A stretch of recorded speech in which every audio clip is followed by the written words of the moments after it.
Okay, so it's been a while since I said I was going to talk about this, but I am now going to talk about it. It's the Ernest Sports ES12 Launch Monitor. The COVID-19 lockdown is in full effect, so I've really got no reason not to do this video now.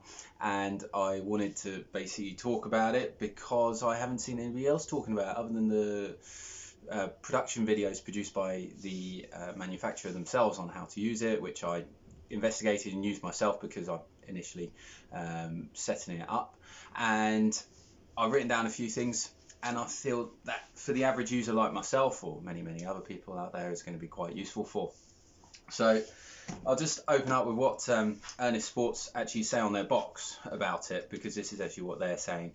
So it's an innovative technology providing instant feedback and proven accuracy. I do apologise for my inability to speak. I have just had an attack of coughs. The ES12 Smartphone App connects directly with your ES12 device via Bluetooth, giving you the ability to track and analyze your practice sessions. It then gives some pictures or screenshots of the device, and do you know what? It's not very big. It's handheld size. You know, I've had this in my bag. I haven't really noticed it when carrying it around, and overall I actually forgot about it on some occasions because it's so small and I forgot it was in there. Very simple to use. You've got two buttons on the front, the power button, which gives you this basic information here. I don't know if that's coming out the right way, but that should say lob wedge or L wedge. You can then change through the clubs. Don't know if it works better that way up. No.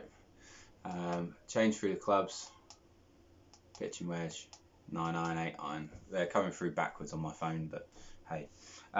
So LCD display on the top. You've got a stand at the back which enables it to stand nice and easily, and the idea is that you face it down the range about 12 inches or 30 centimeters in front of your ball, and 12 inches or 30 centimeters to the right or the outward path of your swing. That can change based on my test depending on what club you're using. So if you're using a longer club, you might want it a bit longer than the 12 inches back. If you're using a shorter club, like a high lofted club like a lob wedge or a gap wedge, pitching wedge, so on and so forth, I found that I had to move it forwards so it was closer, still maintaining the 12 inches 30 centimeters outside my swing path, but only 6 inches aft. I'm a seafarer, so aft of the launch monitor itself, otherwise it wouldn't pick it up. So I'll just have a quick look at some of the screenshots that I've done. So this is what it looks like on the home screen. You've got a little bit of information there where it comes to range data, setting up, and range sessions. You can then click on range session and you can either start a new session or you can look at your old sessions.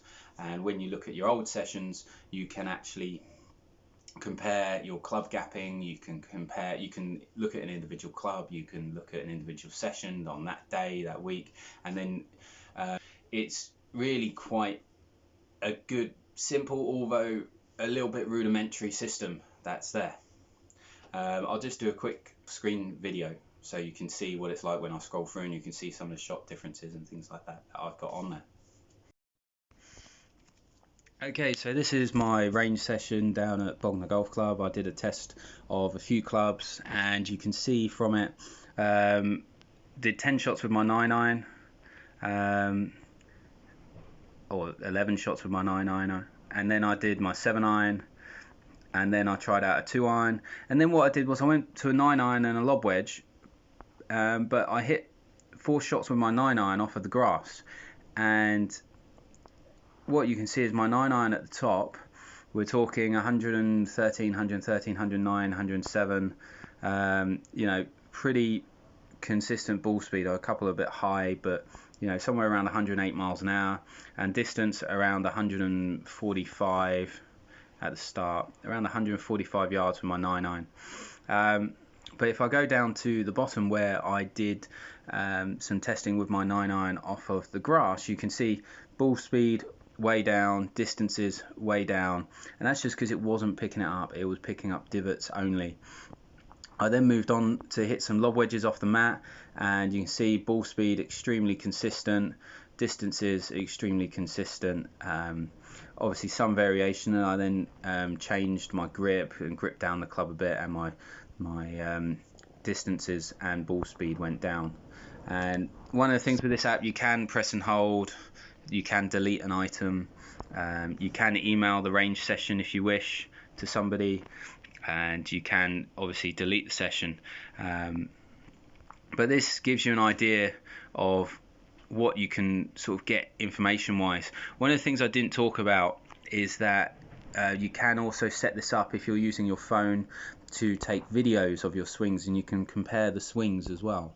So forgive the fact that it's going to turn 90 degrees, but if I go to home, video analysis, side by side video, you can see that it will give me some information. I can load videos. I haven't actually done this yet, but I can load the videos and then compare them. So something for me to look at next time I use this device. But it is a good little device. So if you range data, again, sorry for the side by side or sideways view, but you can go new range session, start session, name your session, or you can go historical data, see the reports. If we look at my report for when I was in Spain, hit my 7-iron, extremely inconsistent ball speeds, occasionally picked it up, maybe that's because the ground was harder, but overall the first two are probably accurate, and then there's a few inaccurate ones. If you've got hard ground, don't take big divots, and you might get more accuracy than I do. But when I was hitting off the grass at Bognor, it was only picking up my divot. Okay, so time to talk about the features that I've found on there, in addition to what I've just mentioned. So it is a cheap launch monitor. I bought it for, I think, £130 off of eBay, off of a company there, which I thought was cheap. I think they're going for £200 retail though, so a little bit can be saved by hunting around. The launch monitor itself, for me, I set it up as a total carry monitor because what I found was most accurate with the carry. I don't believe it can, especially in the wet weather that we've had in England, there's no point having rollout because it wasn't giving me any rollout on the course. It'll also give you ball speed, which is a good indicator of what sort of strike you've had. So only basic information, but still handy. And for me, I am not a professional coach. I do not know what to do with all the information that's available with the latest TrackMans and latest GC quads and things like that. So for me, really simple, really easy to use. All I really need to know, because at my level of golf I'm an 11 handicap, and all I really need to know is how far I hit the ball. After that, if I get better, then so be it. I will need to know more. The app itself gives you range session data, as previously mentioned. It gives you club gapping, as previously mentioned, and it gives you average distances, which previously mentioned. You can see improvements on those if you are tracking it. I personally am not using it for that. I have a session with it, try to see what sort of distances I'm getting out of the club. I haven't used it enough to have gapped all my clubs. So on to the good stuff. The good stuff is it's cheap. £130 down the range. Okay, yeah, some ranges have top tracer, but if I'm honest, I've used top tracer ranges and they don't always work for me. So this I found to be a lot more reliable, a lot more accurate. At least 9 out of 10 times it'll pick up the shot correctly off of a mat. It's easy to use, so all you do is you press the on button, turn on your Bluetooth, turn on the app, and it will work, and it will give you nice voice prompts, total distances, ball speed, whatever you want it to hear out of those two. I only ask for carry distance out of those two. It does work without the app as well, which I think is quite key. So when my brother used it initially, he didn't have it set up on his phone, so he could use it. He could still see his ball speed, he could still see his total distance, or carry distance, whichever one he had it set up as at the time. Really easy to use. You don't need an app. It just doesn't give you the voice prompts, because the voice prompts come out your phone. not out of the launch monitor itself. So it's a good, cheap, easy to use item. I did find that the accuracy, because we got the rangefinder out and shot some flags, hit to those flags, and then stood there with the ball, and then my brother used the rangefinder on me to see how far away I was, and it was about 5% out, in not consistently short or long. It was always just about 5% out on those shots. The bad about it, it's not accurate or consistent off of grass. Now for me, I love practicing off of grass. It's a really important feature of my practice. Is I'm not a guy who can pound at a mat all day. I need to hit off grass. When we were in Spain, I set it up there.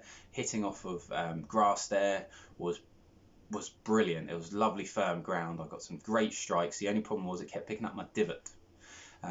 So depending on which club I was hitting, if I was hitting certainly a mid to long iron, it would pick up my divot, not my ball. So I never ever got a decent reading out of that. With my wedges, it was a bit 50-50, but off of a mat, very, very consistent. As I said just before, 9 out of 10 shots would be exactly what you want. Now, if you are somebody who just once a week goes to a range and just wants to know how far they hit a club and they hit off a mat, perfect. If you're hitting off the grass, not going to work so well. That is probably the most frustrating thing for me, because I thought I was setting it up wrong. I thought I was misunderstanding the instructions, but no, off of grass it picks up the divot. Big bad point for me, but off of mats it's great. It's not very accurate with low lofted clubs, if I'm honest. Even when I was hitting off of a mat and I was hitting anything above a 5 iron, it wouldn't pick up the distance in what I felt was the distance correctly. It would vary and fluctuate massively. Sometimes the ball speed would be 10 miles an hour down or 10 miles an hour up.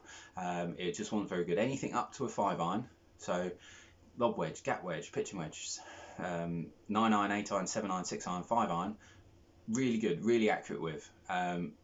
Anything above that, it's probably not worth it. But if I'm honest, I don't need it for above that. I only hit into greens with generally 8 iron or less, mostly 9 iron or less, unless I'm playing a very long course and it's a par 4, 450 yards, and I might be hitting a 6 iron in or a 5 iron in.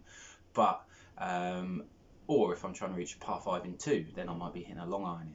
But most of the time, I'm not hitting really long clubs into greens, and it's more important for me to know how far my wedges go. So not the biggest deal breaker for me that it doesn't pick up the long irons and long clubs. It can be tricky to set up if you haven't got the instruction manual, which didn't come in the box that I had. I had to download it. My brother couldn't set it up with his phone. I'm not sure he tried very hard, but he couldn't get it to work.